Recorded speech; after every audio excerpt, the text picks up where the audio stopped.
मैं कुरान में पढ़ा हूँ कि हिंदू काफिर नहीं है, लेकिन मुसलमान कहते हैं कि हिंदू काफिर है और हिंदू को काफिर है इसलिए कत्ल कर देना चाहिए। इसी आधार पर बांग्लादेश में, पाकिस्तान में हिंदुओं को मारा जा रहा है और काटा जा रहा है। जबकि मैंने कुरान की बकर के 4थे आयत और 5वें आयत के बारे में आपको बताना चाहता हूँ। उसमें जो लिखा है उसको सुनिए। जो किताब तुम पर उतारी गई और जो तुम्हारे पहले वेद, पुराण, गीता, रामायण, तौरात, जबूर, बाइबिल उतारी गई, उसको जो मानते हैं और आखिरतन अंतिम न्याय पर यकीन करते हैं, यही लोग परवरदिगार की ओर से सही रास्ते पर हैं और यही सफल हैं। अब देखिए, इसमें साफ साफ लिखा हुआ है कि जो कुरान तुम पर उतारी गई है, मतलब तुम कुरान को मानते हो तो तुम सही हो।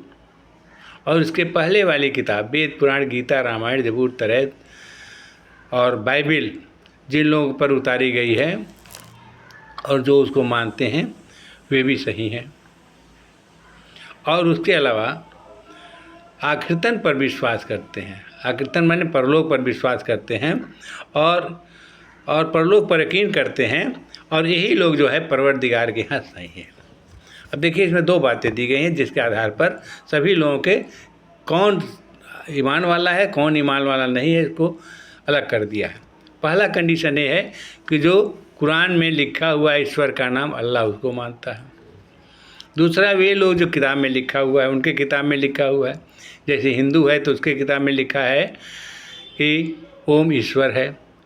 जो बाइबिल और तौरात को मानता है उसके किताब में लिखा है कि गॉड ईश्वर है। और जो सनातन धर्म के लोग, हाँ, तो ये मानते हैं लोग। तो इसके आधार पर देखा जाए तो ये लोग जो हैं वो पहला कंडीशन हो गया। दूसरा कंडीशन ये है कि वो आखिरतन पर मानते हैं, आखिरतन पर विश्वास करते हैं, अंतिम न्याय पर विश्वास करते हैं। तो हर धर्मों में सनातन धर्म के लोग भी कहते हैं कि हमको परलोक में जाना है,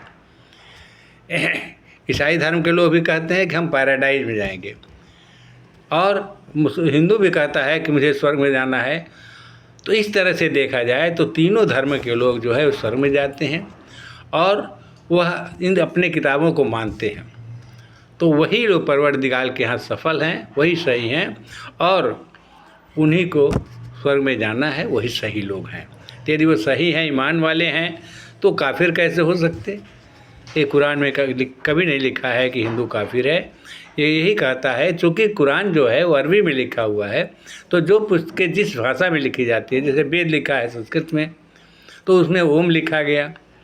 जो तौरात और बाइबिल लिखी गई है उसमें गॉड लिखा गया, और कुरान में जो है लिखा है अल्लाह, तो इसमें अल्लाह लिखा गया।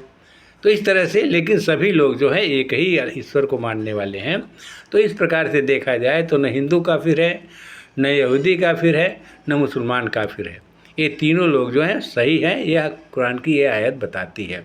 इसलिए हिंदुओं को काफिर कह करके उनके साथ अत्याचार करना, यह जो है मुसलमानों के लिए बहुत गलत है, और ऐसा होना भी नहीं चाहिए। उलमाओं को और जो बड़े बड़े विद्वानों को समझाना चाहिए कि यह बात गलत है और ये सही नहीं है। इसलिए हमें सब लोगों से यही आग्रह करते हैं कि ये जो कहाँ कार्रवाई हो रही है ये सब गलत है, इस्लाम के अनुसार भी गलत है और सनातन धर्म के अनुसार भी गलत है। इस पर रोक लगाना चाहिए।